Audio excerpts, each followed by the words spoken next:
YouTube, para que as pessoas que não puderam assistir, elas tenham a oportunidade de depois visualizar essa aula. Eu gostaria também de adiantar que nós já estamos preparando uma segunda aula, né? Essa segunda aula será sobre o tratamento, né? Os avanços que a gente tem no tratamento da Covid-19, e nós convidamos o doutor Alberto Rio, o doutor Rainar e a doutora Fernanda da Reumato para abordar um tema tão controverso que é o uso ou não da cloroquina.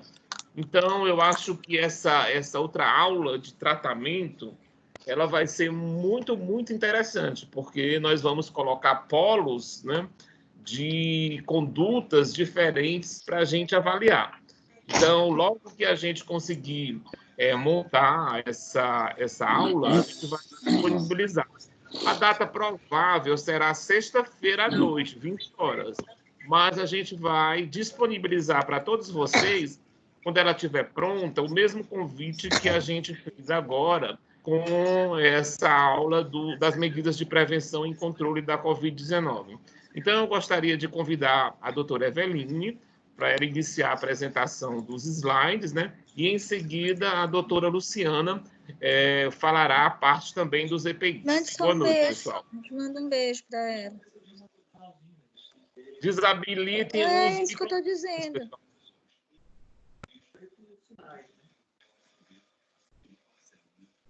Ai, desculpa, eu apertei aqui sem querer. Eveline, está com você. Bom, boa noite a todos. Estão me ouvindo, Jorge? Dá para ouvir? Sim. Bem, agora bote só o primeiro slide, né? Está vendo já?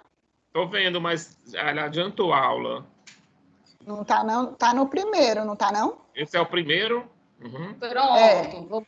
Pronto, Tá? é o primeiro. Tá Pronto, dando? tá no primeiro, Trevelin. Ok. Pronto. Bom, queria agradecer o convite, Jorge, e agradecer também a participação da Luciana, né, e a participação de o Stefano, que nos já ajudou, o Homero, todo mundo que participou, e toda a CCIH, Pablo, Giovânia, Germana, né, enfim, Rutinha, Lícia, Bruno, todo mundo que faz parte, Nívia, né, todo mundo da CCH.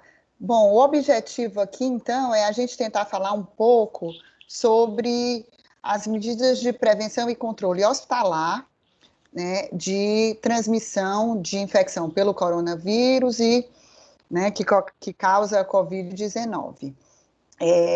Eu vou tentar falar de uma forma mais resumida e vou falar uma parte inicial, Luciana vai falar um pouco depois sobre os nossos protocolos e a gente abre para as perguntas. Bom, então, iniciando, só uma breve revisão, não vou ficar falando detalhadamente sobre a doença, coronavírus, né, o objetivo mais é focar na prevenção. Mas os coronavírus são um grupo de vírus RNA que são conhecidos há muito tempo, desde a década de 60, 70, e que costumam causar várias infecções respiratórias, somente em criança, e infecções leves. Existem vários tipos de coronavírus descritos, vários subtipos, e nos últimos anos, de 2003 para cá, eles sofreram mutação e ocasionaram algumas pandemias.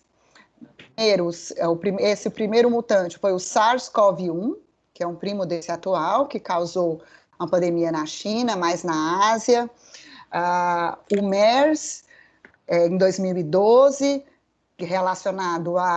causou uma pandemia no Oriente Médio. E o SARS-CoV-2 agora, que foi inicialmente descrito em dezembro de 2019, com os primeiros casos na China, e todos esses vírus provavelmente eles são originários de animais, né, são zoonoses, que tem como reservatório, e não se sabe muito bem se foi naquele mercado, se foram animais, frutos do mar, enfim. E que desde dezembro de 2019 eles vêm ocasionando pandemia em muitos casos. Tem alguém com o microfone ligado, eu acho, né? Isso, obrigada. Bom, então como é que a gente está hoje? Qual é o perfil? Qual é o nosso número de casos? Esse eu atualizei agora à tarde, às 2h30 da tarde. Isso é um site do John Hopkins que atualiza em tempo real o número de infecções no mundo. Então, hoje, nós temos cerca de 5 milhões e 460 mil pacientes, casos notificados. O Brasil, ele está aqui como segundo, acho que é o Fred. Fred, acho que teu microfone está ligado. O Brasil, ó, é o segundo país e o maior número de casos notificados no mundo, com 346 mil óbitos já. No Brasil a gente tem já 360 casos, 363, 364 mil casos, com cerca de 22.600 óbitos. E aqui a gente pode ver que o Ceará é o terceiro estado em número total de casos, só perde para São Paulo e para o Rio de Janeiro, com 36 mil casos e 2.000...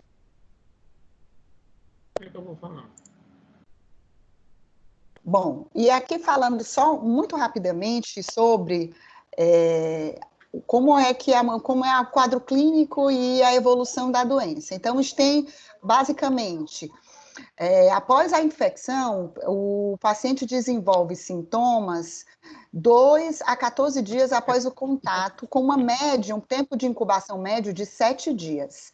Lembrando que 80% dos casos são infecções leves, síndromes gripais ou não tão clássicas gripais, mas quadros respiratórios, sem necessidade de internação, em torno de 5 a 10%, 10 a 20%, aliás, são quadros mais graves, em torno de 5% com casos de terapia intensiva e necessitando de cuidado de terapia intensiva e UTI.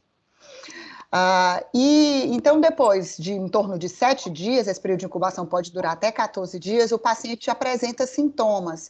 E ele fica sintomático, em média, de 2 a 21 dias, com uma média de 7 a 10 dias, deixando de ser assintomático e indo para uma fase sem sintomas. Isso é da Soraya, né? Toda hora está aparecendo um negocinho aqui para eu apertar. Não sei como é que eu desativo isso aqui. Será que eu tenho que apertar? Liga para ver que aperta. O Homero aperta. O Homero aperta. Agora parou a voz dela. Doutora Eveline, a senhora está com multi desabilitado. Habilita o áudio, por favor. O áudio está sem áudio. Agora habilitou? Está dando para ver? Isso, ok. E como é que eu faço para aumentar a minha tela, hein? Uma segunda entrevista com uma equipe do Ministério da Saúde para só Hein, Stefano? Ficar ela maior. Para a gente aqui a visualização está normal. Tá tela Para mim, cheia. como é que eu faço para ela ficar? Ela está pequena.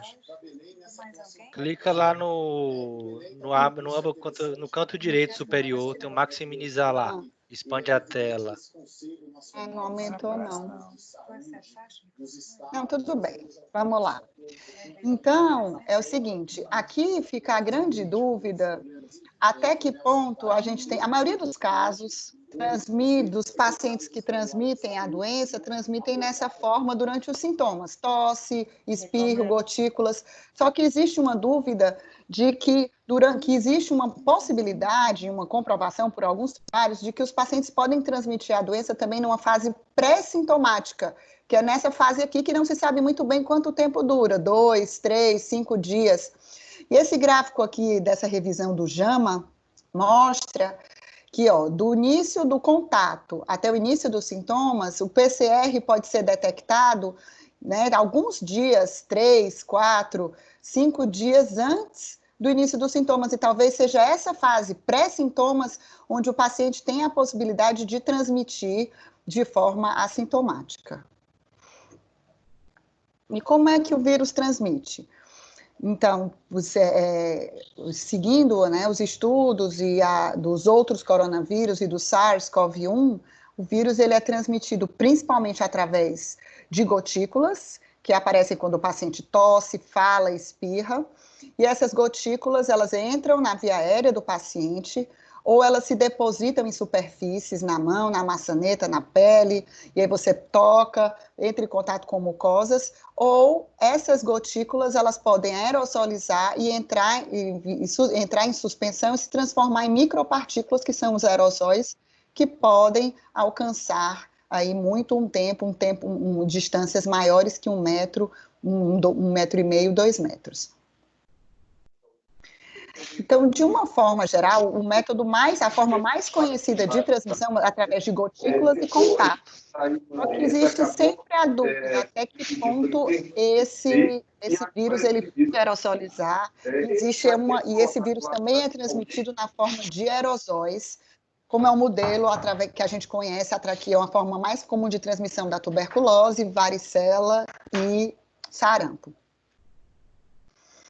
Então, não existe muita dúvida ainda a respeito dessa forma, até que ponto o SARS-CoV-2 ele é transmitido através de aerosóis. Essa é uma revisão recente agora que questiona, os dados são poucos, a doença é muito nova, a gente tem pouco dado, né? O vírus foi descoberto em dezembro de 2009, então a gente tem poucos meses, 4, 5 meses, não existem trabalhos, então, de uma forma geral, a transmissão por gotículas é aquela mais documentada, no entanto, existe esse potencial transmissão por aerosol, e o vírus foi detectado, principalmente em modelos experimentais, em aerosóis até 3 horas após a aerosolização. E aí, só para a gente relembrar um pouquinho qual a diferença da gotícula para o aerosol. Então, só lembrando, a gotícula é aquela partícula maior, que geralmente tem mais do que 3 a 5 micrômetros, e ela vai só até 1 metro, 1,5 metro, 2 metros, e ela se deposita em superfícies e não fica suspensa no ar. E como ela é grande, a máscara cirúrgica, o poro da máscara cirúrgica, ele filtra essa gotícula e a máscara cirúrgica é suficiente para conter essa gotícula, o paciente tossindo e espirrando, e para proteger o profissional que vai entrar em contato com esse paciente. O aerosol acontece quando uma vez que o paciente fala, tosse e espirra, essas gotículas, elas podem ressecar, entrar em suspensão e se transformarem em micropartículas menores do que 5 micrômetros e se dispersarem no ar por mais do que 2, 3 metros e alcançarem ficarem muito tempo suspensa e ficarem 1, 2, 3 metros e se dispersarem. E aí, como elas são muito pequenas, a máscara cirúrgica, o poro é grande, então a gente precisa de uma máscara com um poro menor, que é aí com uma eficiência maior de filtragem, que aí a gente a PFF2 ou a N95. E quanto tempo esse vírus fica em superfície? A gente sabe que essas gotículas, elas se depositam e elas podem ficar dias. Esse estudo é um estudo no New England, lembrando que é um estudo no modelo, em laboratório, onde ele usou-se para ver a parte do aerosol, uma máquina, que gera aerosol, que já aerosoliza, e aí viu-se que as partículas do vírus permaneceram no aerosol em até 3 horas, e ele também estudou, essa publicação do New England, a viabilidade do vírus em várias superfícies, e viu que, por exemplo, no plástico ele está viável até 5 dias, na luva cirúrgica 8 horas, madeira 4 dias, papel 4, 5 dias, vidro. Então, isso demonstra como é importante o contato, a contaminação ambiental, de todos os equipamentos, de superfícies, e como a limpeza do ambiente e a higienização, eles são fundamentais para a transmissão do vírus. A gente se preocupa muito, muito com a máscara. Só que se a gente for olhar, a evidência de depósito e de depósito de contaminação de superfície, ela é muito maior do que a aerosolização. Então, claro que é importante a máscara, claro que na hora do procedimento gerador de aerosol a gente tem que ter 95, mas o cuidado com o toque, com a higienização das superfícies e a higienização das mãos, eles são fundamentais, mais importantes ainda. Aqui eu achei esse trabalho recente, foi publicado agora em maio dia 13 de maio, onde ele mostra, será que até que ponto o portador assintomático ele tem uma capacidade de infectar? Os trabalhos que mostram essa capacidade de transmissão do portador assintomático, elas são séries de clusters, principalmente na China, na Alemanha, um familiar transmitiu para alguns, ele era assintomático, um N pequeno. E esse agora, ele avaliou uma paciente que tinha uma doença cardíaca, que estava internada no hospital da China, ela era portadora assintomática, tinha PCR positivo, mas não desenvolveu sintoma, e ele conseguiu rastrear 455 contactantes, familiares, pacientes, profissionais, ele avaliou, todas elas colheu PCR e viu que nenhum desenvolveu sintoma. Então, esse artigo talvez demonstre, ninguém sabe, ninguém tem evidência, de que a chance de transmissão do assintomático talvez não seja tão importante como a gente imagina, mas é um trabalho só. E o que a gente pode fazer, então, para diminuir a transmissão e prevenir a contaminação no hospital? Então, existem vários documentos, vários guidelines, de fevereiro, janeiro para cá, quase semanalmente a gente tem publicação, não só de prevenção, quanto de tratamento diagnóstico. Esses são os mais recentes. E os mais importantes são os da Organização Mundial de Saúde, do CDC e do Ministério. Esse documento do Ministério, ele tem várias atualizações, a última foi agora, em 8 de maio. Então, de uma forma geral, quais são as principais medidas de prevenção? Então, precaução padrão para todo mundo, triagem, identificação,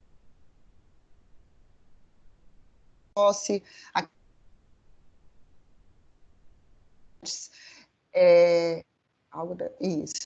Antes, o paciente quando tosse, fala, espirra, né, tem que cobrir o nariz, usar uma máscara, usar um lenço, e esse paciente tem que ser rapidamente identificado, tem que dar uma máscara para ele, e aí uma vez que suspeita, as medidas de precaução têm que ser implementadas na suspeita do caso, a gente não pode esperar a confirmação, medidas administrativas, separação de leitos, estrutura de isolamento e coorte de funcionários, profissionais e higienização do ambiente, tudo isso.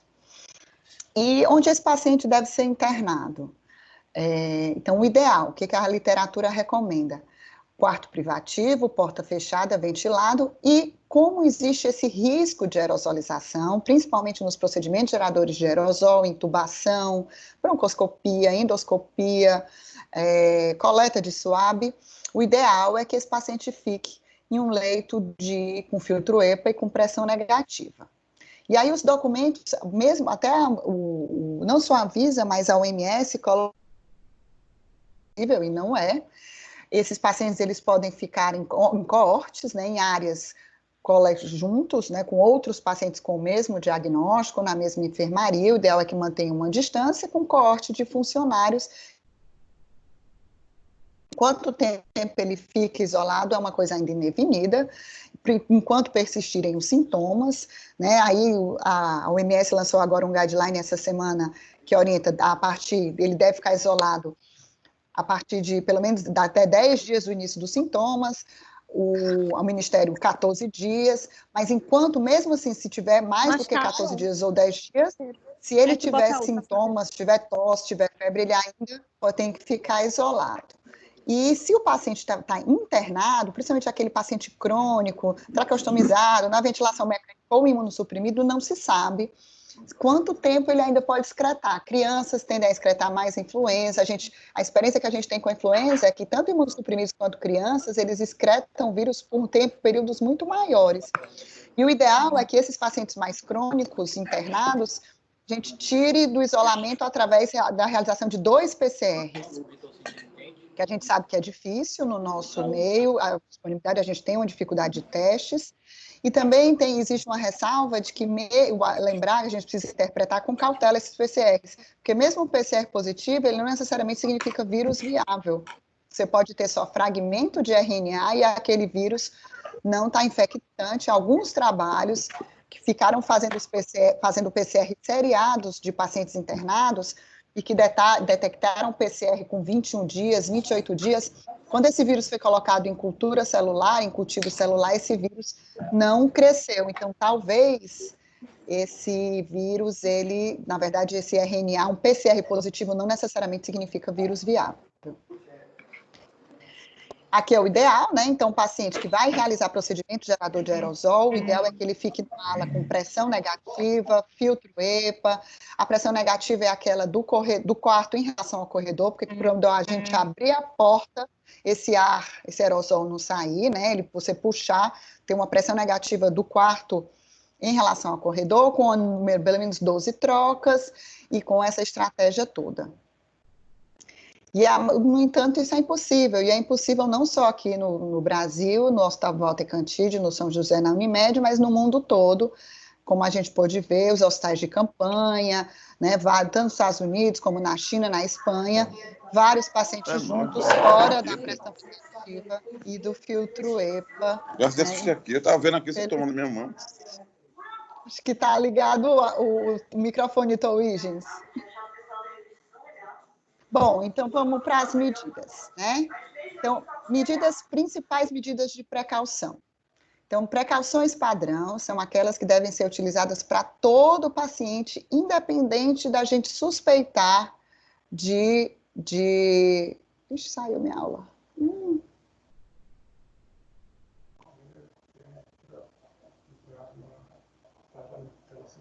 Ixi, cadê? Desapareceu aqui.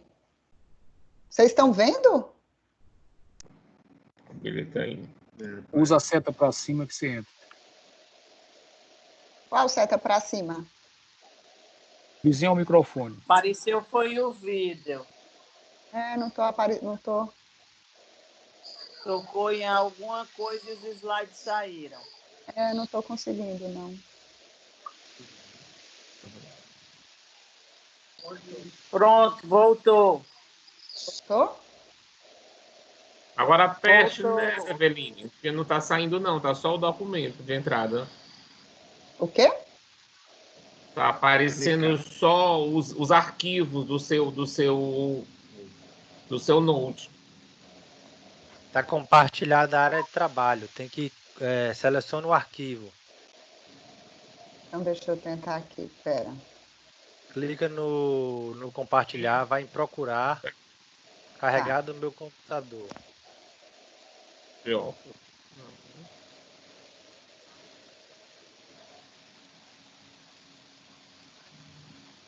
Pronto, acho que agora voltou, né? Voltou? Voltou? Não. Ainda não. É não? Vai demorar um pouquinho para fazer o upload do arquivo. Alguns segundos. Para mim já deu aqui. É porque tem um delay para os outros participantes. Aí o carregamento é local. Tá bom. Quando der aí, vocês falam. Para mim, eu estou aparecendo aqui.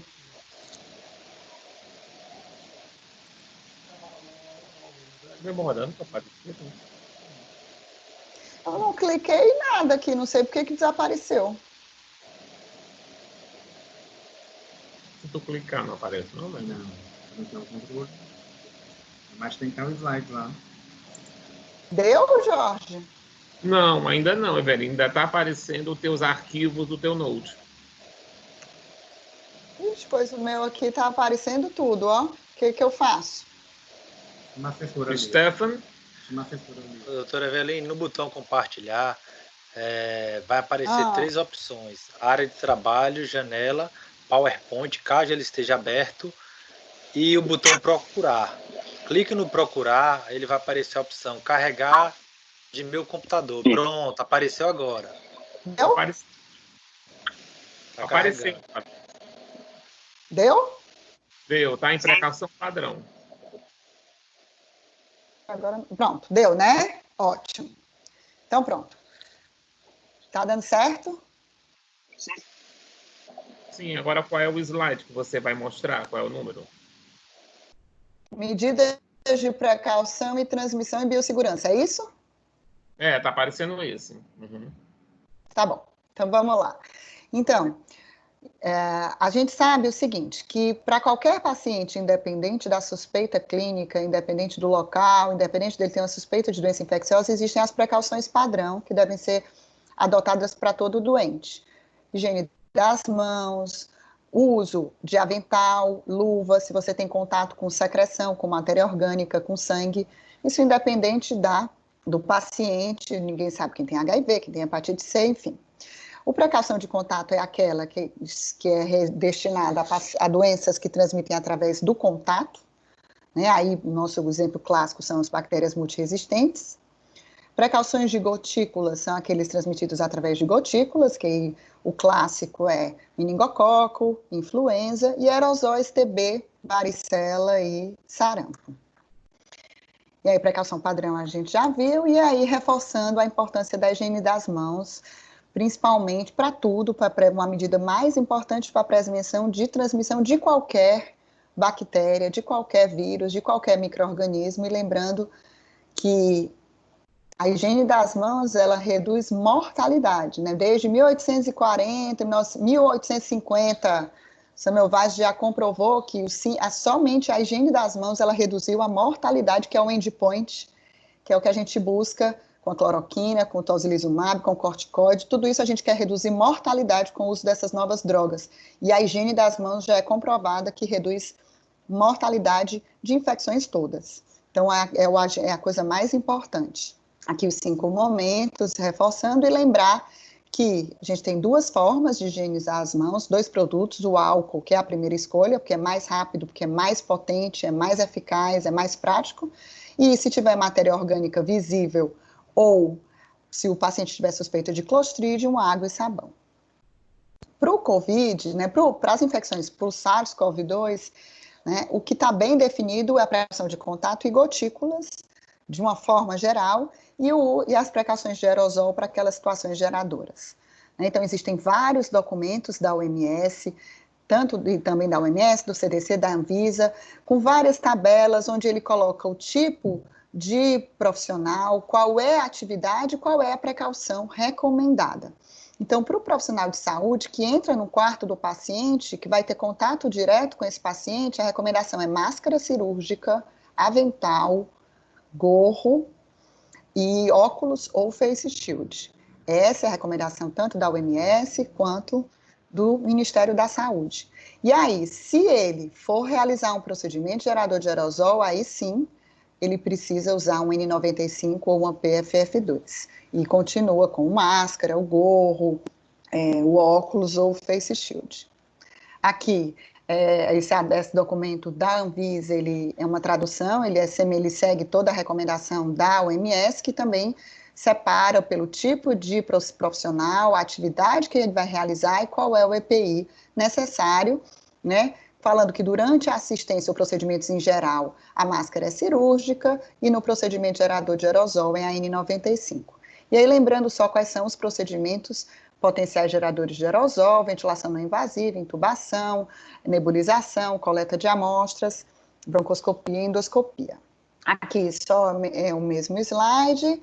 E aí, lembrando também que não adianta só usar o EPI, a gente tem que saber usar de uma técnica adequada. Né? Então, usar o face shield, usar a máscara, usar o avental de qualquer jeito, existe um risco importante de contaminação, principalmente na desparamentação.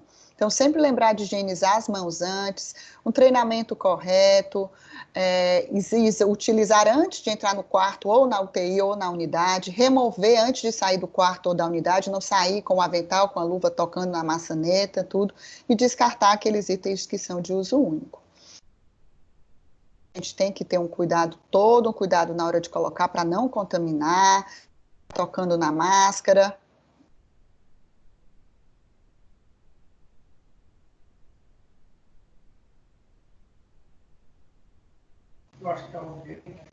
Alô, o Jorge? Desapareceu aqui de novo. Voltou a voz, a velhinha. Não, o problema foi desapareceu também aqui. Deixa eu ver aqui. Tá aparecendo para vocês? Apareceu? Apareceu. Ótimo. Apareceu. E a N95 também. Tem todo o cuidado na hora de colocar a máscara, né? Principalmente a N95, não contaminar, vedar adequadamente, daí fazer aquele teste, né, da pressão negativa para ver se não está tendo vazamento. E aí eu separei apenas aqui, para finalizar, algumas dúvidas que são as mais comuns do dia a dia e que a gente tem visto muitos profissionais, que a gente sabe que existe muito medo, a taxa de contaminação de profissionais é alta no mundo todo, né? Na China, nos Estados Unidos, 30% a 40%, mesmo com um mundo ideal, um mundo muito mais rico. Então, mas quais são as principais dúvidas que a gente tem visto? Então, em relação ao avental, a gramatura, né, tanto a OMS quanto a Anvisa recomendam que, para procedimentos de uma forma geral, basta aquele avental um pouco mais fino de gramatura 30, que ele é um semipermeável, mas que ele é o suficiente para o isolamento de contato e para gotículas. E o paciente, o profissional que for fazer um procedimento que tenha um contato maior com vômito, diarreia, sangue, ou procedimento gerador de aerosol maior, aí ele usa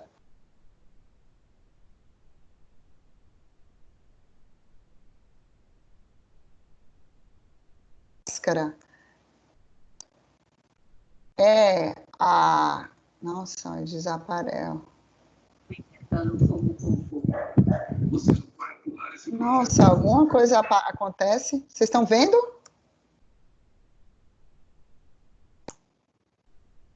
Posso continuar?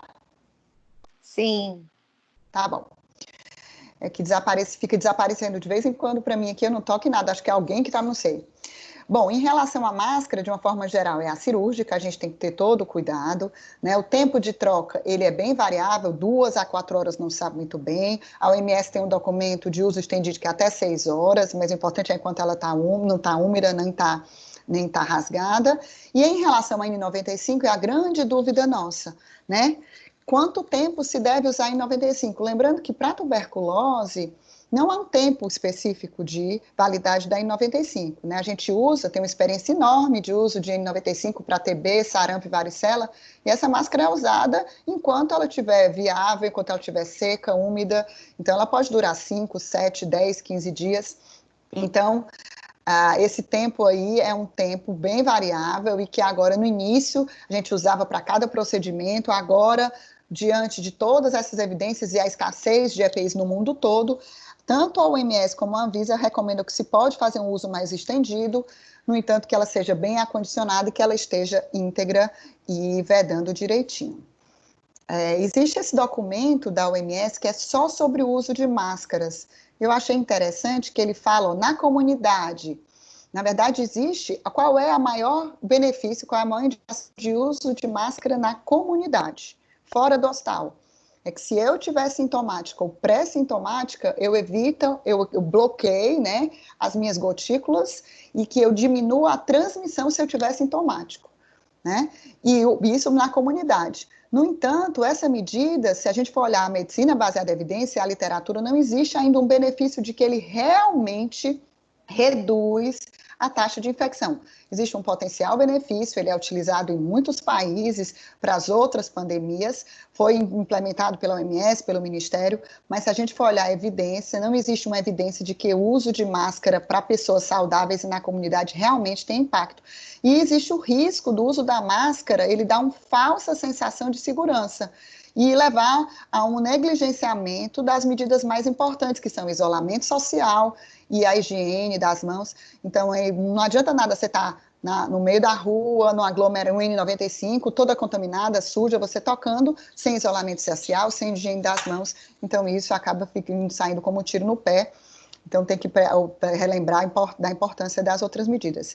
E para o profissional de saúde, esse documento da OMS só de máscara, ele recomenda a máscara cirúrgica ao entrar no quarto do paciente com suspeita e a N95 ou PFF2 para procedimentos geradores de aerosol, reforçando aqui que as máscaras de pano não estão recomendadas para profissional de saúde em ambientes hospitalares ou relacionados à saúde. Né? Uma coisa importante que a gente vê muito e que a OMS também e a Anvisa não recomendam é o uso, não deve se usar uma máscara cirúrgica sobreposta a N95 equivalente, pois além de não garantir proteção de filtração e de contaminação, também pode levar a um desperdício de mais EPIs. Mudando um pouquinho para a luva, às vezes a gente tem muita dúvida, esse uso de 2 luvas né? Nem a OMS, nem o CDC, nem a Anvisa, não está escrito em nenhum documento que se deve usar luvas. Muito pelo contrário, a recomendação é que não se use. Isso não garante uma segurança e dá essa falsa sensação. E não existe essa indicação de lavar a luva. Essa coisa de que segunda pele, né? Isso não existe. Ó. Esse documento da OPAS, ele fala macacões, luvas duplas, capuz que cubra a cabeça e o pescoço, aqueles usados no Ebola, por exemplo, não são necessários para o atendimento do Covid. Então, é só uma brincadeira, né? Segunda pele, o que a gente conhece são essas roupas que a gente vai quando vai viajar para o frio, aí a gente compra a segunda pele, mas essa coisa de você pôr uma luva e colocar uma outra e ficar trocando essa outra luva, higienizando embaixo, isso só é impossível você higienizar. As luvas têm microperfurações e isso compromete a higienização das mãos, que é a medida mais importante, então não há indicação de 2 luvas. Só para finalizar, né, os órgãos internacionais, eles estão preocupados e estressados com a racionalização de EPIs no mundo todo. A gente tem uma carência de EPIs não só por falta de dinheiro, até nos países ricos ou até nos hospitais privados. A gente não tem EPI porque não tem fornecimentos, mesmo você tendo dinheiro, você tem dificuldade de comprar avental, comprar máscara.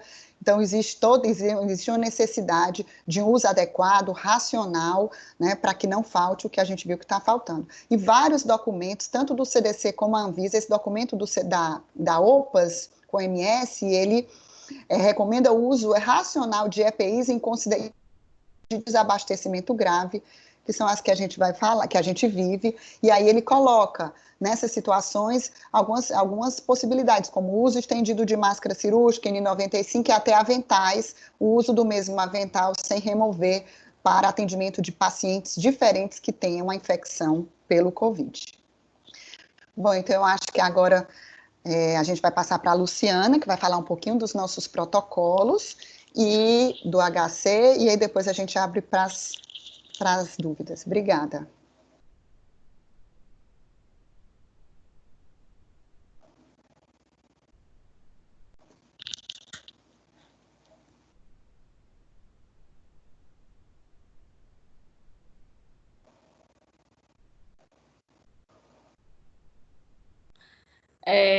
Gostaria de agradecer, né, dar boa noite a todos que nos assistem nesse momento. É um prazer estar aqui com vocês também, os nossos amigos, nossos colegas que estão aqui essa noite, que tiraram esse tempinho para realmente estar partilhando esse aprendizado conosco. Quero também agradecer ao serviço, né, de controle de infecção hospitalar, todos aqueles que a doutora Eveline citou, e queria agradecer na pessoa, né, do nosso gerente, né, do nosso chefe, que é o Dr. Jorge, por ter idealizado esse webinar.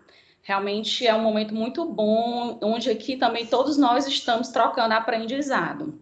E também quero dizer que estou aqui representando a minha categoria, as minhas amigas de CCIH, então representando aquelas que um dia já foram e não mais estão, como a minha amiga Francisca, a minha amiga Kelly, né, Nayana, que está de licença gestante, e aquelas que estão conosco no barco, né, segurando, remando, ajeitando a vela, que é as nossas 2 amigas, Germana e Giovana. Então, estamos aqui representando todo esse corpo, tá? Então, assim, para iniciar, nós estamos vendo aqui essa boneca, né, essa mulher, vamos dizer assim, olhando, né, tentando avistar algo. E aí a gente fica essa pergunta, né? Como encontrar os documentos relacionados à Covid-19 no HUWC? Então, queria partilhar com vocês que esse foi um momento muito especial. Vocês estão vendo que essa arvorezinha, ela está brotando, ela tem uns passarinhos. Então, assim, inicialmente, no mês de março, ou até um pouquinho antes, no mês de fevereiro, a gente começou a produzir, a se interessar, puxado pelo serviço de CCIH, toda essa questão de como seria a admissão do paciente, como é que a gente admitiria ele vindo do ambulatório, ele vindo de casa, em que local ele ficaria, se seria na 2B, em que leito na 2B, na UTI clínica. Então, a gente ficou realmente perpassando por todas essas indagações e fazendo uma diversidade de reuniões. E aí foi justamente onde foi florescendo nessa arvorezinha, os passarinhos começaram a cantar, a gente pensa aqui que os passarinhos somos nós mesmos, dentro do HU, que realmente procura sempre alçar voos. Então, fica também sempre aquela pergunta, né? De que forma mais fácil eu posso estar encontrando esses documentos? E aí a gente avistou um belo... Pode passar, doutora Eveline. Doutor Jorge? Pode passar, doutora Eveline. Pronto, passou. Pronto. E então nós nos reunimos, né, como Hospital Universitário Walter Cantídio, Vigilância, as unidades em si, a direção, a gestão, e aí foi produzido um grande número de documentos para nortear as nossas ações, as nossas condutas frente ao recebimento e assistência desse paciente suspeito ou confirmado, né, de Covid-19. E aí a gente percebe que a metodologia ativa, pode voltar, que a metodologia ativa, ela é algo que é muito importante na nossa vida, ou seja, é a autonomia do profissional na busca do conhecimento. Então a gente percebe que acessar esses documentos mostra justamente essa liberdade, essa vontade, essa independência, essa responsabilidade de todos esses profissionais que nós estamos vendo aqui, até que ele chegue a uma geração de conhecimento próprio seu. Então, realmente, assim, foi um conjunto, né, de profissionais interessados em produzir conhecimentos para que realmente nós pudéssemos compartilhar com todos vocês. Então, aqui tem conhecimento de todos. E é importante realmente a gente fazer essa busca. Apesar de nos parecer um pouco difícil, parece que não é tão acessível, a comunicação acho que tem que melhorar um pouquinho a chegada a esses documentos, mas à medida que a gente se sente, né, realmente independente, responsável, com vontade, com liberdade e autônomo de buscar esse conhecimento, a gente encontra. E também a gente sempre fica tendo feedback de vocês, né, nosso mesmo, de onde nós podemos melhorar. Então, isso é justamente a metodologia ativa, a busca pelo conhecimento. Porque esse momento, a gente sabe, nós estamos aqui num webinar, a gente precisa acessar documento, a gente aprende trocando experiência um com o outro.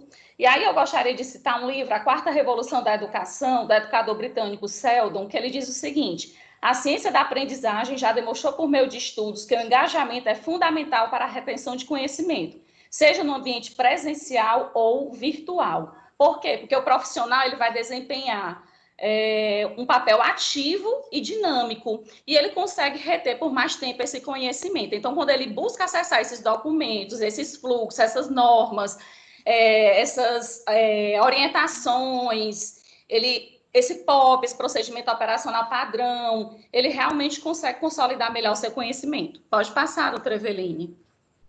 Pode passar. Então, gente, onde é que vocês vão acessar esse documento? Vocês vão entrar na página da intranet do hospital, certo? Quando você entra na intranet, você visualiza logo, isso foi um chamado, uma forma mais pedagógica, mais didática, para que a gente pudesse estar encontrando com mais facilidades. Então, você já vai ver logo essa chamada, enfrentamento à Covid e os documentos oficiais de enfrentamento. Pode passar.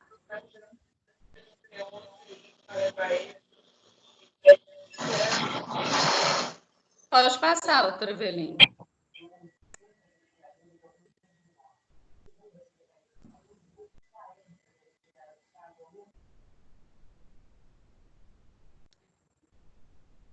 Travou? Travou, doutora Eveline?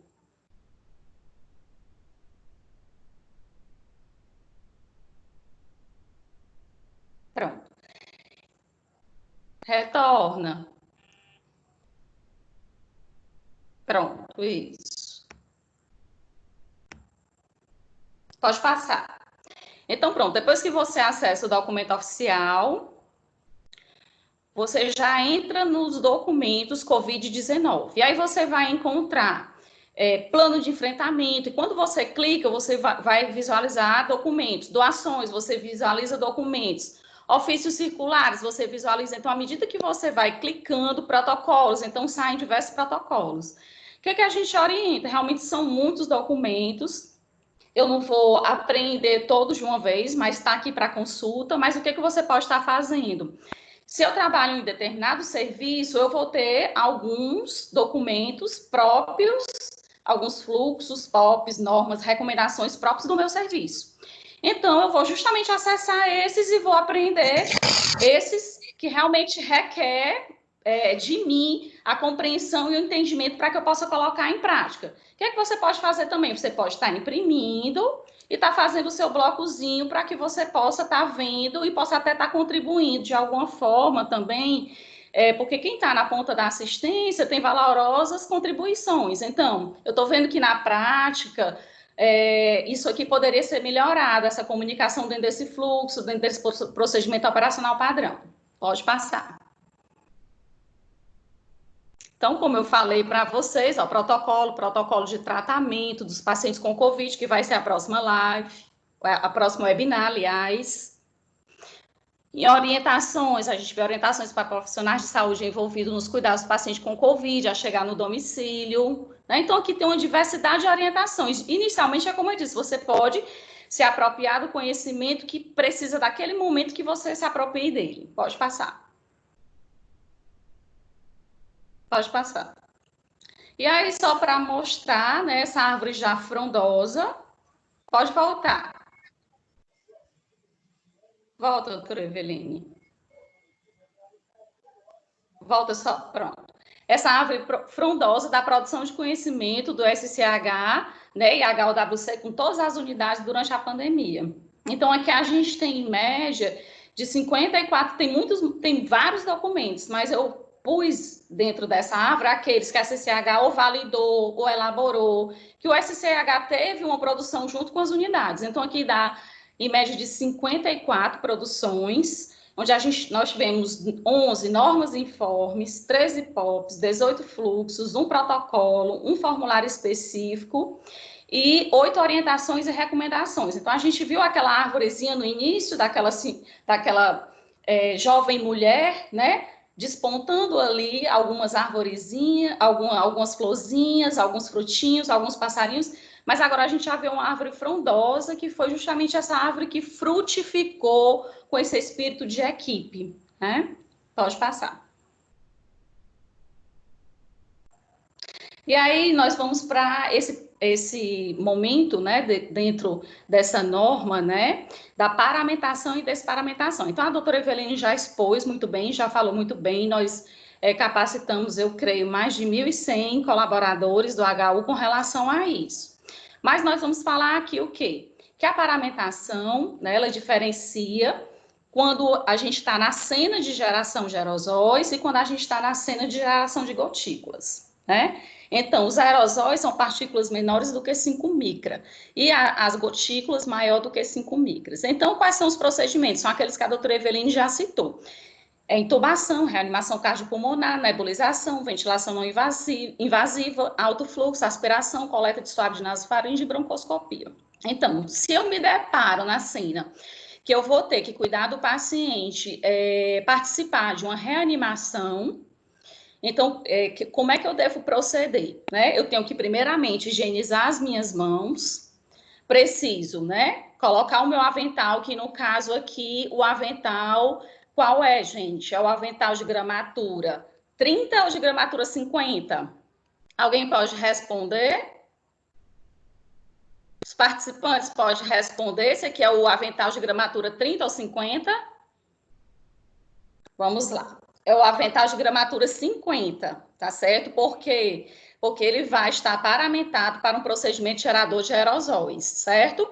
E a máscara também, a máscara N95 ou a máscara cirúrgica? A máscara N95 ou PFF2. Por conta de quê? Porque é uma máscara que vai filtrar as partículas, certo? Menores, né? De micrômetros menores. Depois eu coloco o gorro.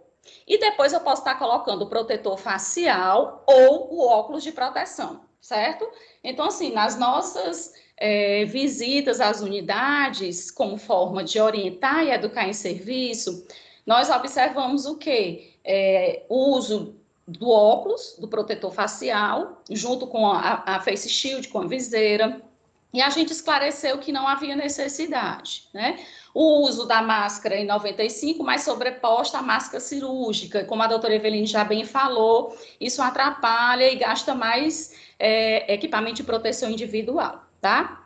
E aí, ao entrar no quarto, eu higienizo minhas mãos e procedo a colocar as luvas. Então, se a minha cena são essas que estão nesses exemplos que vocês estão vendo, os EPIs que eu vou utilizar são esses, tá? Então, a sequência é essa.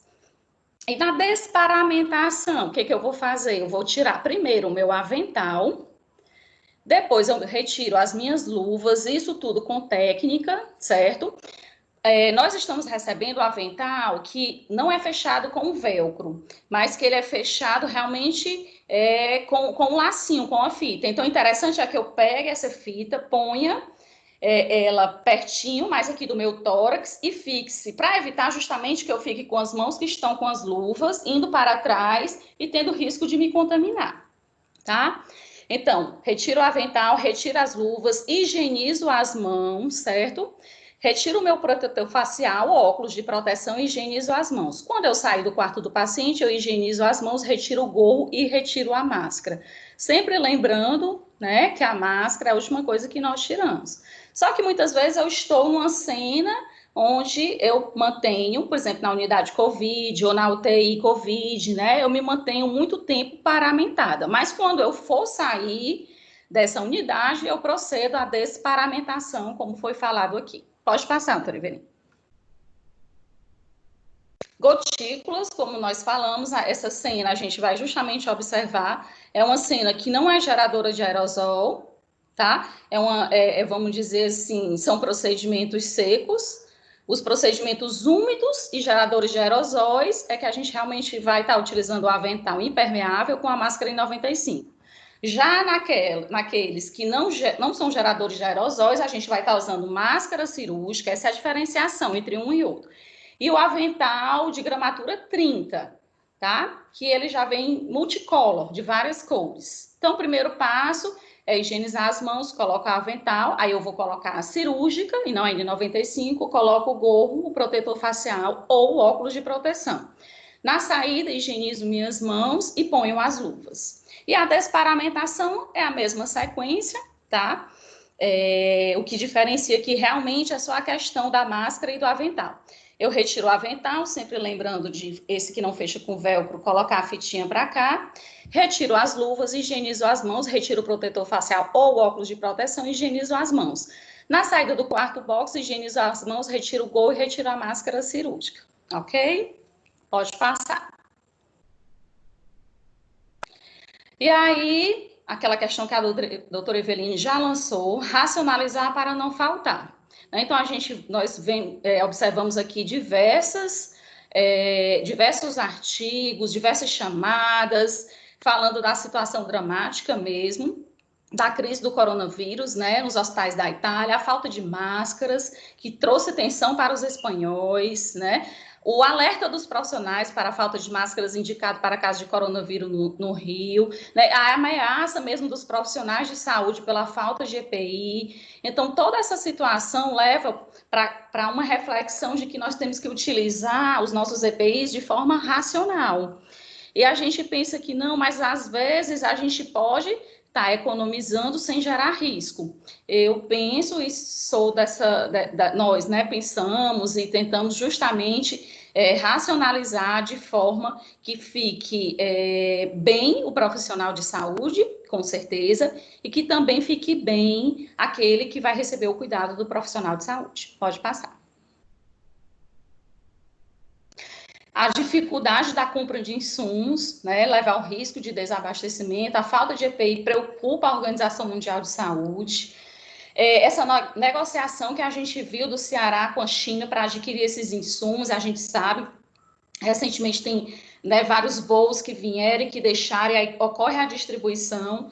E eu gostaria de deixar essa mensagem que nós, como grupo de SCIH, como grupo de gestão, nós justamente sentimos isso, todo esse interesse de prover, né, com cautela, com qualidade, com segurança, tanto para os profissionais de saúde como para os pacientes, esse zelo, mas também sabendo que muitas vezes você procura aquele EPI, ele está escasso no mercado, no serviço, o que não é uma coisa que está relacionada só ao Brasil, mas que nós vimos isso realmente disseminados, né, pelo mundo afora, essa dificuldade, e que realmente é importante que a gente possa estar racionalizando, assim como a gente busca racionalizar as coisas no nosso lar. Pode passar.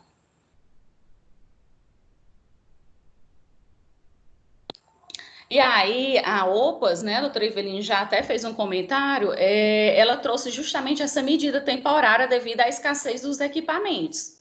Então, o uso de máscara cirúrgica, né, fazer o uso estendido, certo? Aqui ele fala o uso por até 6 horas sem remover, mas na nossa instituição nós deixamos o uso estendido por até 4 horas, sem remoção, mas à medida que você sentir que ela está úmida, que realmente chegou o momento de ser trocada, às vezes por uma situação ou outra, você pode estar trocando. Mas o nosso documento, vocês podem estar acessando, é para o uso de 4 horas, mas aqui eles indicam até o uso de 6 horas. Pode passar. Pode passar, doutora Eveline. E aí, outro fluxo que nós gostaríamos de mostrar era um fluxo do transporte intra-hospitalar de paciente com suspeita confirmado por infecção por Covid. São diversos documentos, como vocês viram, a gente passou ali pela paramentação e desparamentação, e outro que nós escolhemos aqui, para a gente detalhar um pouquinho, dentre inúmeros documentos, foi esse, o transporte intra-hospitalar. Então, é algo que gera, às vezes, dúvidas, como é que eu vou fazer esse transporte, né? Então, aqui dentro do processo 1 é isso, transporte intra-hospitalar de paciente com suspeita, ou confirmar de infecção por Covid, certo? Então, tem 2 raios, o paciente com ventilação mecânica e o paciente que está só em ambiente ou com suporte de oxigênio. Então, o paciente, dando início, o paciente com ventilação mecânica que está suspeito ou confirmado de infecção por Covid, a equipe do setor para a qual o paciente será transportado é responsável pelo transporte. Então, se o paciente, seu João, está na clínica 2B, aquela equipe da 2B, responsável pelo transporte seguro, né, que deve ser feito mediante uma equipe capacitada, ela vai justamente acionar o maqueiro, acionar esse maqueiro que ele vinha com maca, né, se é justamente esse paciente em ventilação mecânica. E aí a gente vê que esse tubo, ele deve estar conectado à ventilação mecânica e ele deve ter o filtro trocador de calor e umidade e que faça a função EPA, que a gente chama do filtro HMEF. Por quê? Porque justamente ele tem, o filtro EPA, ele tem essa... O filtro EPA, por favor, quem entrou para desligar o microfone, o filtro EPA, ele filtra acima de 0,3 micrômetro, certo? E a gente colocou aqui, a atenção, gente, é que não é permitido o uso de ambu, tá? Vocês sabem que até na ventilação, na intubação, fornece-se uma ventilação, mas sem proceder a pressionar o ambu. Em seguida, o TOCH ele tem que estar conectado a um dispositivo, também o traquequé, fazendo que o sistema de ventilação, de aspiração, sistema fechado pelo uso do traquequé, para que aquela aspiração para que aquele sistema fique todo fechado, para não gerar risco de aerosóis. A equipe do transporte também deve estar o quê? Paramentada. Qual é a paramentação, gente? Essa paramentação aqui, né? Que eu não tenho, eu estou com o sistema fechado, então eu posso estar usando o quê? Eu posso estar usando um avental, máscara N95, óculos de proteção ou viseira, tá? No caso, se houver, né, um acompanhante, pode ser um paciente vindo de fora, eu não sei, usar a máscara cirúrgica, que chegou já para fazer uma tomografia para ver o comprometimento pulmonar. Então, nesse caso, se tiver um acompanhante, ele tem que estar de máscara cirúrgica. E, para finalizar, a transferência desse paciente é feita justamente por essa equipe do setor, por essa equipe local que deve transportar com os usos dos EPIs, entregando esse paciente bem para a sua unidade. A outra raia é o paciente em ambiente ou com suspeita ou com o suporte de oxigênio, né? Então, a equipe local também que aciona o transporte, então esse paciente pode estar em ambiente com suporte de O2, pode estar só ambiente ou com suporte de O2, que pode ser por máscara reservatório, vamos dizer assim, né? E esse paciente deve ser transportado com auxílio de cadeiras de rodas e conduzido pelo maqueiro e pela enfermagem. Esse paciente com suporte de O2, ele deve, um lembrete importante, ele deve estar com a máscara cirúrgica durante todo o traslado desse paciente. E a transferência do paciente para o leito destino também deve ser feito com o apoio dessa equipe local. E atenção aqui para a paramentação da equipe, que é aquela mesmo que eu já falei acima, tá? Pode estar usando aqui a máscara cirúrgica. Aqui fez só uma diferenciaçãozinha, tá? Aqui a gente vê que o EPI, na ventilação mecânica, a gente põe a N95. Já nesse pode ser a máscara cirúrgica, porque ele está no ambiente ou está na máscara reservatório. E aí a única diferença vai ser o uso da máscara.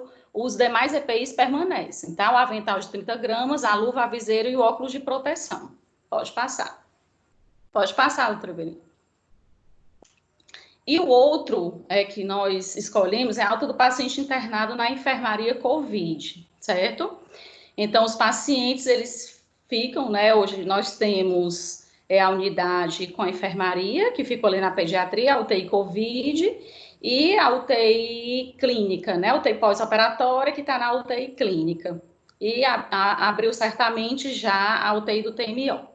Então, quando esses pacientes vão sair, como é que deve proceder, né, nesse fluxo? Então, o processo é alta do paciente internado na enfermaria, né, COVID, ou podemos dizer aquela enfermaria como um todo, ou na UTI. Então, o paciente com melhora dos sintomas de COVID, sem febre, saturando mais do que 93%.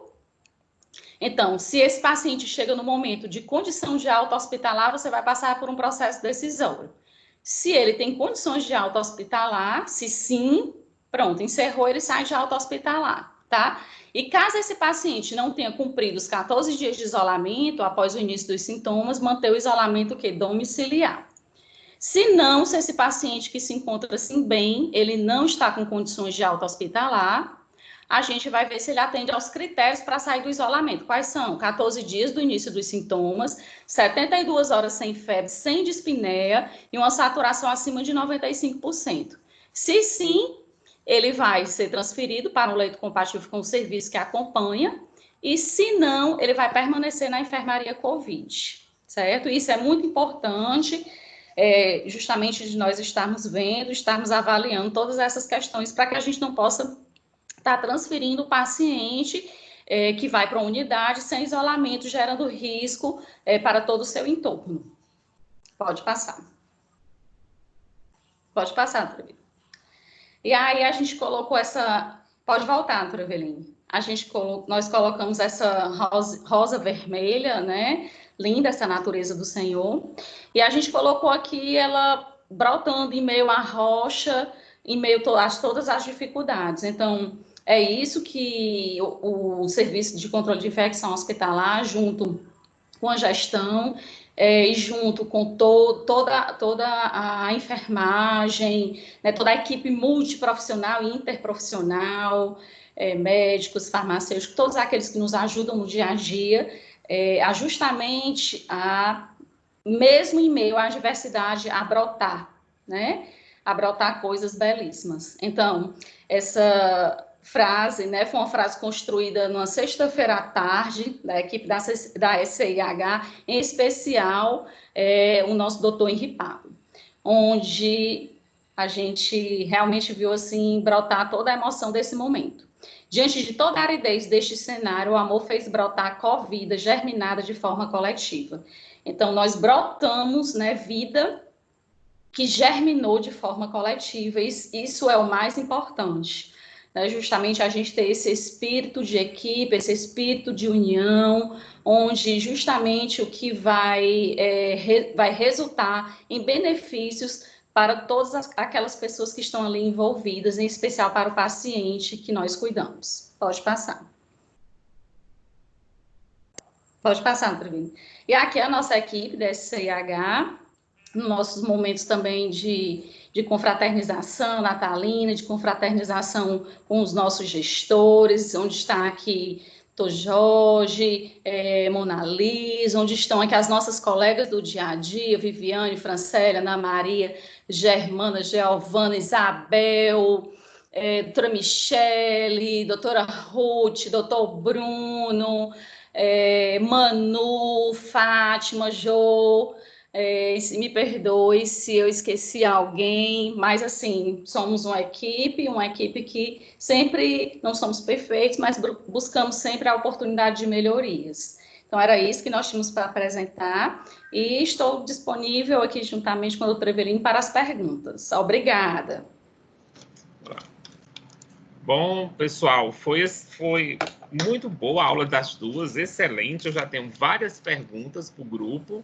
Vocês estão me ouvindo? Eu estou ouvindo. Está me ouvindo? Eu estou ouvindo, estou ouvindo. Então, a primeira pergunta que surgiu foi o seguinte. Quando a gente faz um PCR e que, por exemplo, ele dá não detectável o SARS-CoV, existe um intervalo para repetir esse PCR? Eveline? Bom, eu vou falar, depois eu queria que você complementasse. Não, aí depende. Acho que depende do quadro clínico e depende do tempo de início dos sintomas, né? Lembrar que todos esses testes, tanto o PCR quanto as sorologias, foram testes validados para pacientes sintomáticos. E o PCR, a literatura fala que tem uma sensibilidade em torno de 67%, 70% a 90%, dependendo do espécime que você colhe. Se você colher um suave de nasofaringe, vai em torno de 70%, 60% a 80%. Se você coletar um lavado ou um aspirado traqueal no doente entubado, a sensibilidade, ela chega até 90%, 95%. E o ideal, os estudos mostram que é coletar a partir do 2º, 3º dia até o 7º, no máximo 10º. Então, se você coletar após o 10º dia, a sensibilidade vai cair, enquanto que se você coletar no primeiras 24 horas, a sensibilidade também vai cair. E lembrar que a coleta do SWAB no paciente assintomático, ele só vai estar positivo se ele tiver, assim, na verdade, ele só vai estar positivo, não. Existem os pacientes que são totalmente assintomáticos, você pode estar positivo, e tem aquela fase pré-sintomática. Então, a sensibilidade do PCR no paciente assintomático, a gente não sabe. Não se sabe muito, mas é muito menor que 60%. Então, lembrar que um PCR negativo não exclui doença, né? É isso, Jorge? Mais alguma coisa? Não, exato, Eveline. Enfatizar sempre que o melhor período para se colher o PCR é entre o 3º, 7º, 8º dia no máximo, né? É onde a gente consegue a melhor sensibilidade, ok? Bom, a outra pergunta é o seguinte. Alguém perguntou o seguinte: para o profissional de saúde entrar numa enfermaria não Covid, se faz necessário óculos e avental? É uma enfermaria não Covid. Quer falar, Luciana? Falo. Depende do que ele vai se submeter. Ele vai ver a cena, por exemplo. Ele vai fazer, o paciente é não Covid, mas ele vai fazer uma aspiração que tem risco de aspergir secreção. Então, ele vai ter que usar o óculos, tá certo? E vai ter que usar o avental. Então, você vai sempre ver a cena. Então, vão ter procedimentos que vão exigir precauções padrões. Então, a aspiração, nesse caso, exige justamente o uso do óculos e o uso do avental. Então, eu vou sempre ver o que vai estar diante de mim para que eu possa justamente escolher o meu EPI mais adequado. Perfeito. Nesse caso aí, a preocupação não seria com o SARS-CoV, seria com outras condições, não é isso? Isso. Tá? Teoricamente, teria uma enfermaria não Covid, que eu acho muito difícil a gente conseguir ter uma enfermaria hoje que a gente possa afirmar com certeza que não seja Covid, né? Mas, enfim, verdade. Chegaremos nesse dia. Bom, foi feita uma pergunta que eu achei interessante. Profissional de saúde que usa PPF2 com válvula, né, que eu acho que não deve ser usada, ele deveria usar outra máscara por cima, uma máscara cirúrgica, porque a válvula, ela protege a pessoa que está usando, mas não protege quem está em torno dela. Então, o que é que vocês acham dessa pergunta? Como é que vocês responderiam? Quer falar, Luciana? Não sei se vocês concordam comigo. Assim, a gente pôs no nosso documento e tudo que o ideal seria não usar ela dentro do ambiente, em especial o hospitalar, né? Porque justamente como o senhor falou, doutor Jorge, ele vai estar justamente eliminando, então ele não vai estar protegendo as pessoas que estão ao redor dele. Então, eu acho que essa valvulada não deve ser usada. Exato, eu acho que a valvulada ela não deve ser usada porque principalmente pode colocar as pessoas em risco, quem está em contato. Exatamente. Se o profissional de saúde tiver, porque o problema, ele até está protegido, o problema é ele contaminar o paciente ou outra pessoa, né? Isso. Aí, nesse caso específico, se não tiver nenhuma outra, talvez caiba o uso de uma máscara cirúrgica. Se eu chegar a um ponto que não tiver nenhuma outra... Pronto. Para não proteger o profissional, mas para proteger o doente, né? E o outro profissional, não é isso, Jorge? Exatamente. Porque existem muitas pessoas que são assintomáticas, como a gente viu, e que podem transmitir. Então, nesse caso, como último recurso, poderia usar uma máscara cirúrgica por cima dessa máscara valvulada.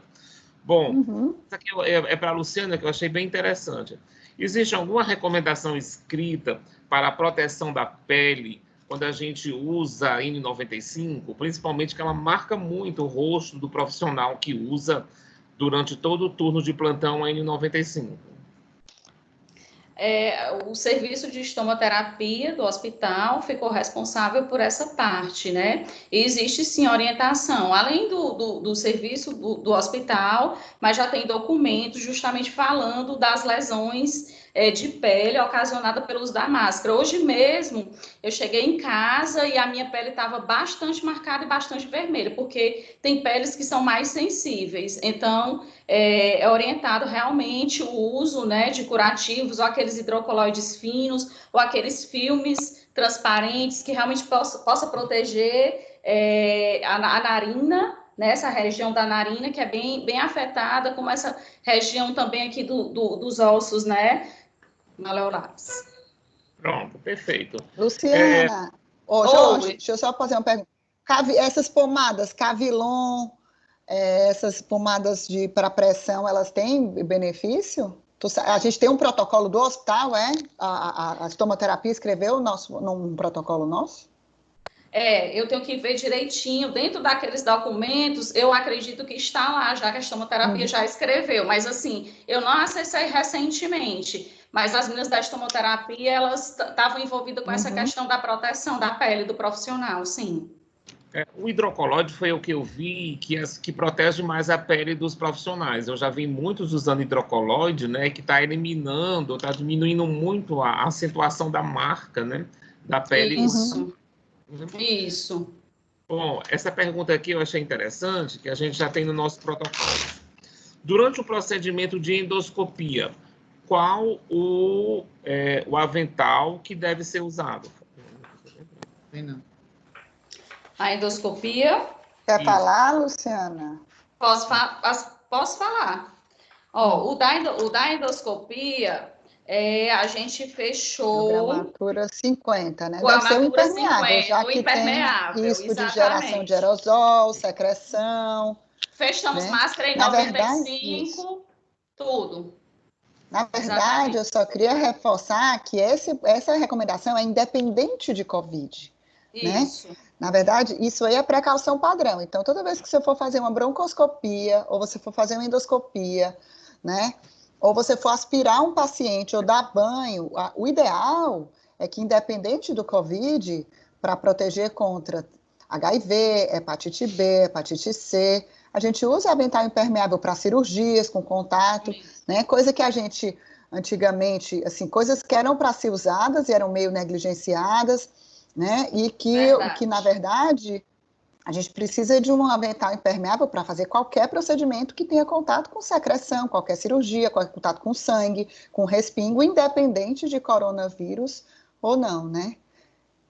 Que, infelizmente, a gente via muitas vezes o uso de avental de pano, que é contraindicado, que é permeável, ou aqueles muito finos, que às vezes não tem, porque, enfim. Mas a recomendação é o impermeável para tudo, independente de suspeito ou não de coronavírus, né? Quando tem contato com sangue, secreção, enfim.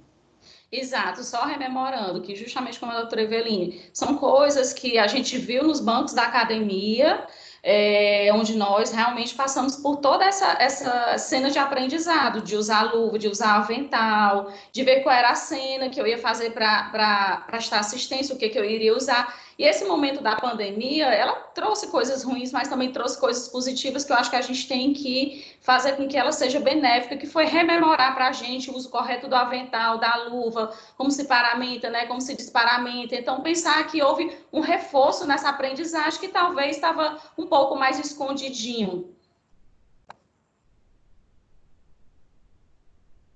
Seu microfone, doutor Jorge, o microfone. Essas recomendações remontam da época do HIV, né? Da gente usar aventais impermeáveis para procedimentos que gerassem grandes quantidades de líquidos. Bom, essa pergunta aqui eu achei interessante. Quando um paciente sai da unidade COVID para uma outra unidade, né, que não seja não COVID, ele deveria ser testado de novo, fazer o PCR para receber alta da unidade COVID? Isso passando aqueles 14 dias, não entendo assim. Ele entrou naquele nosso 14 dias do primeiro sintoma, e aí ele recebe alta, ele sai da enfermaria para a enfermaria comum. Ele deveria ser testado o PCR dele novamente para ele receber alta? O ideal era que sim, né, Jorge? Tanto o CDC quanto a MS, o Ministério, recomendam que para paciente internado, como a gente não sabe exatamente o período de transmissão, quanto tempo esse vírus é excretado, principalmente em paciente imunossuprimido, ou paciente traqueostomizado, entubado, ou mais crônico, o ideal era coletar eles recomendam 2 PCRs com intervalo de 24 horas.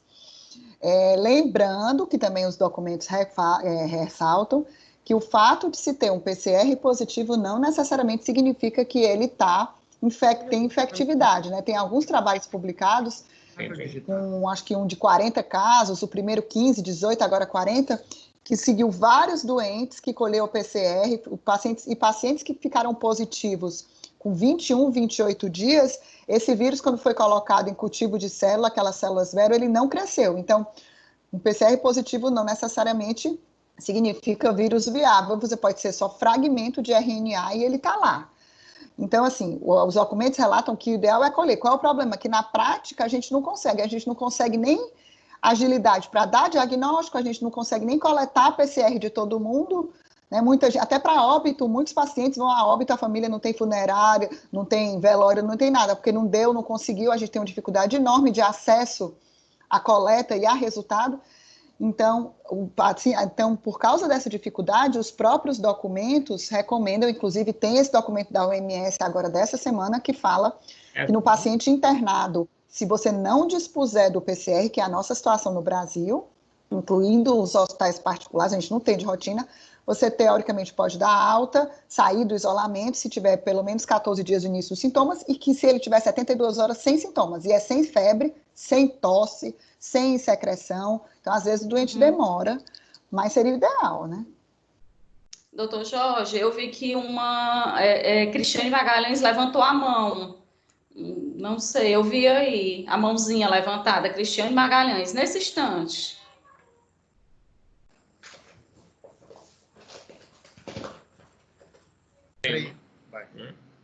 Bom, eu tô lendo as perguntas e estou filtrando já, porque algumas já estão respondidas automaticamente quando você fala. Então, realmente, isso que a Eveline colocou é uma pauta que a gente discutiu muito na CCH, discutiu com a EMOS, discutiu com o Estado, com a direção, a possibilidade da gente ter esses PCRs, né? Embora a gente soubesse que realmente poderia ser só fragmentos, né? Mas a gente pensou muito para imunossuprimido, porque são pessoas que a gente teria dificuldade. Muitas vezes eles têm sintomas diferentes, né? Os sintomas que predominam mais é da imunossupressão da doença de base deles. Então, isso poderia nos nortear com relação à alta da unidade COVID.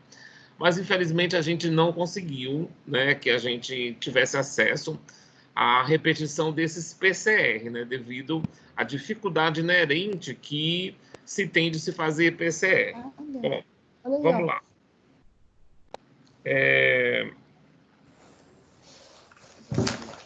Fizeram a pergunta, talvez já tenha sido respondida. Na alta da UTI COVID, nunca terá esses critérios? Então, a alta da UTI COVID será sempre para a enfermaria COVID? De preferência, eu creio, a Eveline pode completar, é que o paciente que sai da unidade COVID, né? Sim. Se ele completar os 14 dias e ele estiver bem, puder ir para a enfermaria, ele poderia ir para a enfermaria. Pode, é. Mas o que a gente observa muito é a transição, né? Ele melhora, ele não completou os 14 dias ainda e pode. Mas, na grande maioria, os pacientes na UTI, eles passam 2 semanas internados na UTI. Então, eles poderiam, na prática, sair da UTI diretamente para uma enfermaria que não fosse COVID, né? Segundo os critérios que a gente adotou, baseado nos guidelines que nós temos do Ministério da Saúde, ok? Pode Concordo. sim. Concordo também. Bom, existe alguma recomendação para os sapatos, né? Propés, por exemplo? A Não gente li. vê nos filmes, né? Não li em nenhum dos documentos do CDC nem da OMS o uso de propé como fonte de transmissão, né? Acho que da mesma forma que não tem evidência para centro cirúrgico, né?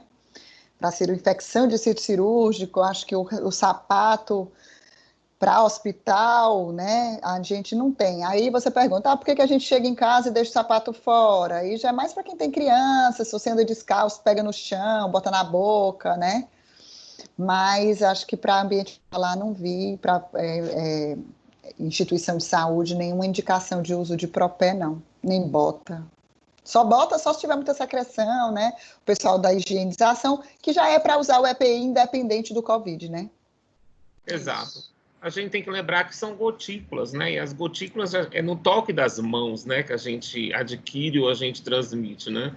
Não seria exatamente nos pés, né? Eu concordo. Bom, a doutora Elodie colocou aqui no chat que os pacientes que são admitidos no São José, eles fazem um teste rápido admissional, né? Se eles estiverem acima do D7 dos sintomas, né? O que é que vocês acham? Bom, lembrar, né, todas as notas técnicas e toda a literatura, eles frisam bem que esses testes rápidos, as sorologias, né, ou monocromatografia, eles não são critérios de diagnóstico, né? A gente está tendo muita dificuldade somente no assintomático, mas quando o paciente chega com mais de 7 a 10 dias de sintomas, a gente tem feito, e no Hospital das Clínicas também, hoje mesmo, no transplante renal, a gente pediu a gente deu alguns diagnósticos através de teste rápido. Semana passada teve um doente da cardio, né? Teve um da nefro. Então, assim, quando o doente vem, que ele passa daquela janela de 7 a 10 dias, onde a positividade do PCR já cai muito e ele tem sintomas, suspeitas, a gente tem solicitado a sorologia, o teste rápido, sim. Lembrando que se ele vier negativo, não exclui, que a sensibilidade é baixa, principalmente dos imunocromatográficos, que é mais baixa ainda. Mas a gente tem a secretaria, né, Jorge, disponibilizou, não sei se foi a prefeitura, uma quantidade pequena. Por enquanto, esses testes estão sendo utilizados ainda para diagnóstico desses casos, igual o São José, a gente tem usado o mesmo critério. E com a previsão de chegada de maior quantidade, que eu acho que não chegou ainda, tem que ver com o SESMIT, para que quando vai ampliar para os profissionais de saúde, mas acho que não chegou ainda, né? Isso, exato. O que a gente tem visto com esses testes sorológicos é a baixa sensibilidade dele. É impressionante como a sensibilidade é ruim. As pessoas ligam para a gente apavorada porque recebem um teste positivo e são assintomáticas, né? E muitos desses testes em pessoas assintomáticas, eles são falsos positivos, né? Então, esses testes só vale a pena quando a pessoa tem sintomas, né? E já passou daquele período da primeira semana onde a gente poderia ter um PCR positivo, né? Bom, essa pergunta aqui é bem interessante, que é da Denisa. Qual o fluxo dos pacientes suspeitos internados no hospital? Só a suspeita já vai para a área COVID? E se nessa área COVID que ele tiver internado, ele for negativo, ele volta para o local de origem após ter contato com vários pacientes? Não, Esse é o nosso drama. Infelizmente, isso aí é o nosso, mas é o nosso e é de todos os lugares e é do mundo todo, né? Assim, se a gente tivesse quartos individuais, seria uma situação ideal, todo mundo estaria no seu quarto individual, e aí ele vai para a unidade, estaria sozinho, e aí ele é suspeito. O ideal, a recomendação é isolar na suspeita, né? Na suspeita de TB, isolar. Então, se eu coleto um BAR, se eu pensei na suspeita de meningite, isolar, na suspeita de varicela, isolar, na suspeita do Covid, no coronavírus, a infecção, isolar. E aí ficar na unidade, já que a gente não tem na hora, o nosso PCR demora 3, 4, 5 dias. E aí qual é o problema? Como a gente não tem quartos individuais, os quartos são de 2, de 3, as enfermarias são maiores, aí se o doente que chegou naquele dia, coletou, e o resultado só sai 3, 4 dias depois, e ele está numa unidade de suspeitos, ele pode ter PEG do outro. Então, o PCR positivo há 3, 4 dias atrás, ele já se expôs. Então, infelizmente, a gente não tem como garantir. Isso acontece na Unimed, no Monte Clínico, onde você está numa UTI, um salão, né? Ou numa enfermaria de 2. Se você junta suspeitos com suspeito, o ideal era não juntar suspeito com suspeito, era botar cada suspeito num quartinho individual e juntar só os confirmados. Mas se você tem que juntar, e a gente tem que juntar, o suspeito, se um é positivo e o outro é negativo, eles ficaram juntos depois dessa coleta, infelizmente ele virou contactante, tem um risco, e não dá para ele voltar, porque a gente tem que esperar 14 dias. Aí seria bom que ele ficasse de quarentena, uma terceira enfermaria que infelizmente a gente não tem. Então aí é um problema generalizado, não temos como resolver isso, ele acaba ficando, porque o resultado demora 3, 4 dias, não é isso, Jorge? Exato. A Organização Mundial ela publicou nesse documento do final agora de semana que realmente caso suspeito ele é tratado como Covid. Suspeito provável, ele vai para a unidade, né? Que o objetivo que eles colocam é de você quebrar a barreira de transmissão. Então, suspeitou, ele vai para a unidade Covid. Antes da reforma da 2A e 2B, nós tínhamos uma unidade de quarentena, que a gente colocava os contactantes. Mas acabou essa unidade, porque a 2A e a 2B são unidades que vão se transformar em unidade Covid, os pacientes foram remanejados para a cirúrgica e a gente perdeu essa unidade de quarentena, nós não temos leito. Então, é um problema que a gente discute todo dia com os residentes na nossa sala, né? Fazer com esses pacientes. A gente tem sempre optado pela suspeita e isolar, tentando quebrar essa barreira de transmissão, ok? Bom, uma pergunta também que eu vi aqui do João Henrique, é muito interessante, o uso dos óculos protetores tem realmente a mesma eficácia de proteção em relação ao face shield? Os face shield distorcem a visão em cirurgias muito delicadas. É verdade. É verdade. Hoje no ambulatório, hoje eu estava no ambulatório, nosso ambulatório está funcionando só para intercorrências, né, o da infecto, e aí chegou um paciente sintomático. E aí eu me paramentei e eu não consegui enxergar, não consegui ler a receita, porque realmente, dependendo do face, se tiver arranhado, não dá não mesmo para ler. Olha, eu não consegui ler nenhum artigo que compare o face shield e o óculos para avaliar qual é o mais eficaz. Os documentos, eles colocam ou um ou outro. Teoricamente, o face shield, ele protege uma área maior do rosto, né? Se bem que você está com a máscara e está com o olho onde é a mucosa, né? Então, não sei se tem diferença, não. O que você acha, Jorge? Eu sempre achei que a viseira ela fosse muito protetora, porque a gente costuma de tocar na face, né? Isso. O face shield, ela protege o contato da face e ela protege também a N95 de gotinha. Isso. Então, é a grande vantagem. Além de proteger N95, a gente protege realmente o rosto da gente todo, né? A gente não toca no rosto com a face shield. Então, eu sou muito favorável à face shield. O óculos, ela não protege N95, né? Também, agora, para operar, deve ser ruim, viu? Só se for um face shield muito bom, porque a visão fica meio embaçada mesmo. Mas tem umas face shield melhor. Mas realmente, essa questão de selecionar uma melhor, porque justamente ele faz uma barreira, a face shield. Então, por essa barreira que ela, né, protege melhor, né, a face como um todo e a máscara. Mas tem que ser realmente essa que dê uma visualização melhor. Exato. Bom, eu tenho uma pergunta da Ana Cátia, mas eu não estou entendendo a pergunta. Ana Cátia, você poderia abrir o seu microfone e você fazer a pergunta para os palestrantes, por favor? Ok. Dá para ouvir? Dá sim. Boa noite. Boa noite. Eu sou Nutri e a minha pergunta vou ser bem específica e objetiva. No caso das nutricionistas, elas fazem a visita ao leito, faz triagem, anamnese, recordatório, numa enfermaria não Covid. E depois, alguns casos a gente observou que esses pacientes positivavam ou eram suspeitos. Nesse caso, esses profissionais usam ou não usam óculos e o avental? Quer falar, Luciana? assim, a gente não pode dizer que vai usar para todos, porque realmente a gente está no uso racional dos EPIs, né? O que ela tem que fazer? Realmente usar a precaução padrão, higienizar suas mãos, certo? E utilizar a sua máscara cirúrgica, tá certo? E o seu gorro, como de comum, mas a gente não tem como adivinhar que o seu João vai positivar.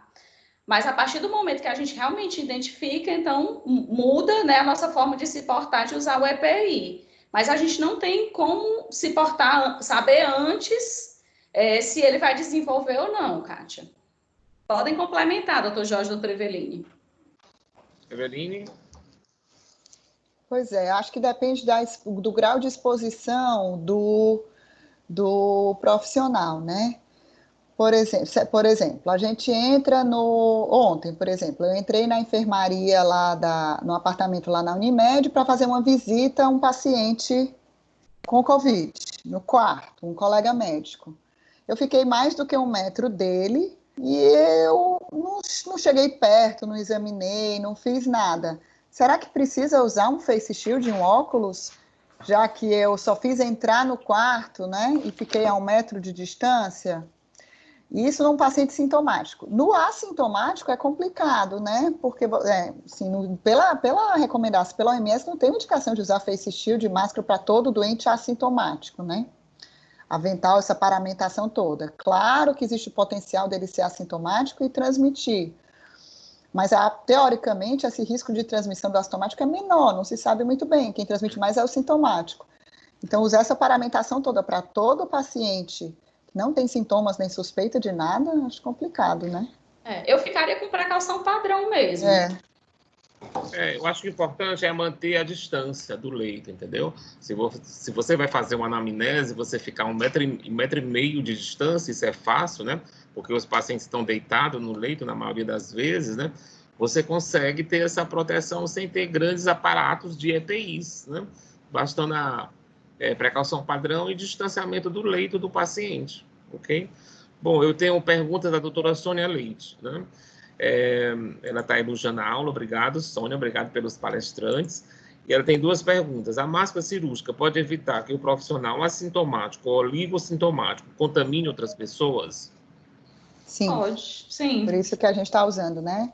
Maciçamente, Eu acho que a grande jogada aqui nossa, aqui no Ceará, é o uso disseminado da máscara, né? Eu tenho passado no caminho postal das clínicas, né? Da área que eu moro até lá, e eu tenho visto na rua quase todas as pessoas de máscara, né? Então, isso realmente é uma medida que vai proteger e vai reduzir o número de pacientes nos nossos hospitais. Eu achei muito interessante, né? A segunda pergunta dela é o seguinte: uma live com o infecto do Emílio Ribas disse que saiu nova orientação para as pessoas na residência pelo CDC. Agora, não haveria necessidade de trocar roupa, sapato, etc. Mas diz também que a área de trabalho, pelo risco de contaminação. Não achei essa nova orientação do CDC. Eu não lembro também de ter visto. Você viu alguma coisa? Eu também não. Não. Também não. Não vi, mas a gente posso procurar. Não vi. Não vi essa orientação. A gente acaba trocando de roupa, né? Porque como a gente viu no slide que o vírus pode persistir algum tempo em tecido, né? A gente está saindo do hospital e os hospitais todos têm Covid atualmente, né? A gente acaba trocando a roupa para entrar em casa justamente para não levar o vírus para dentro de casa, né? E colocar a roupa para ser lavada, né?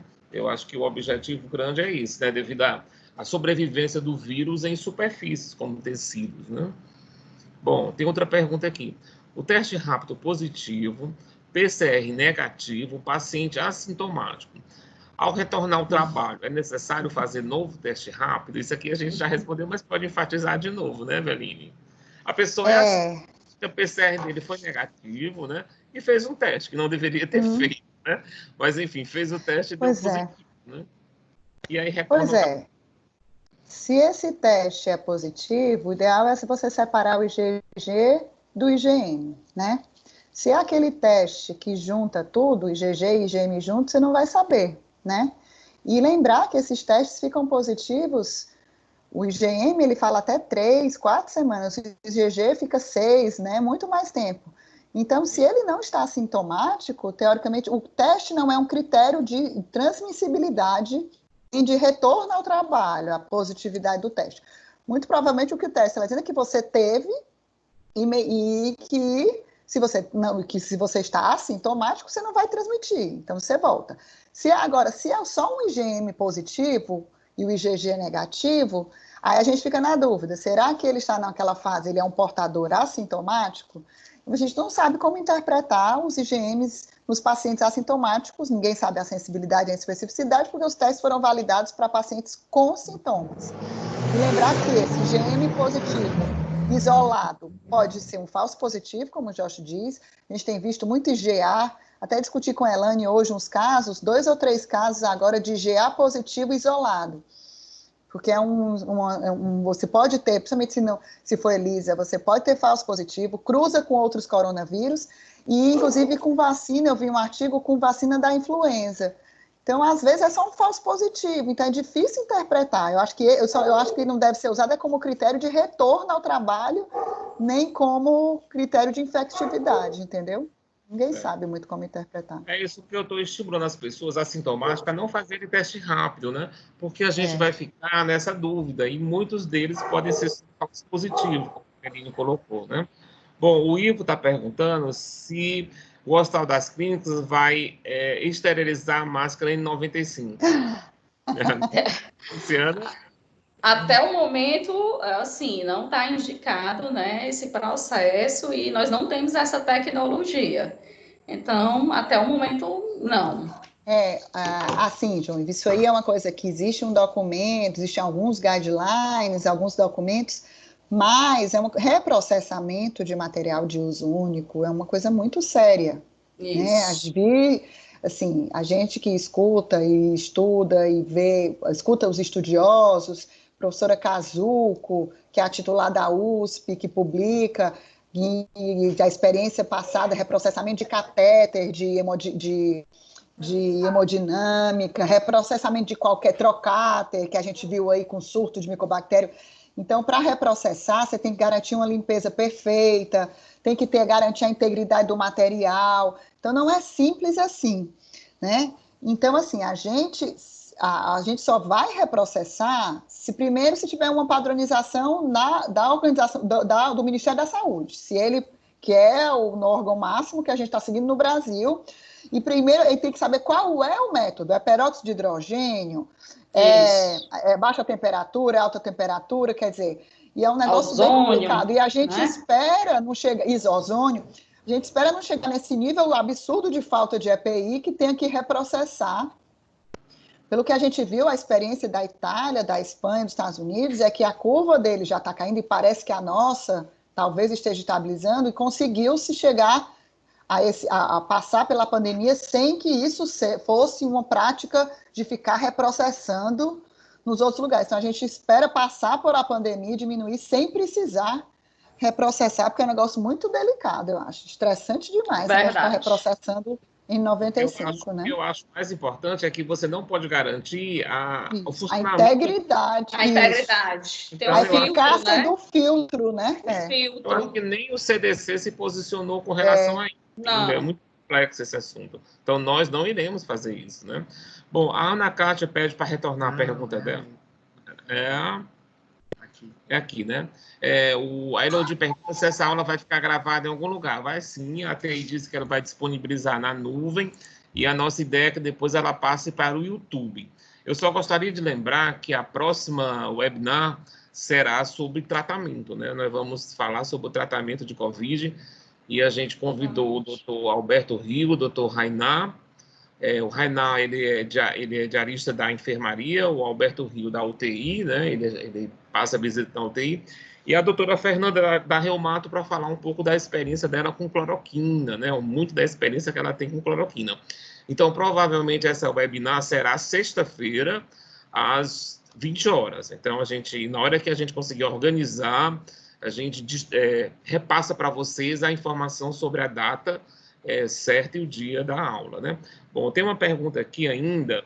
A cirurgia abdominal deveria entrar como procedimento gerador de aerosol? Isso é um protocolo da Anvisa bem discutido. Definiu, né? A Anvisa definiu, né? Isso. Que as cirurgias abdominais, essa parte aí das cirurgias é um grande questionamento, né?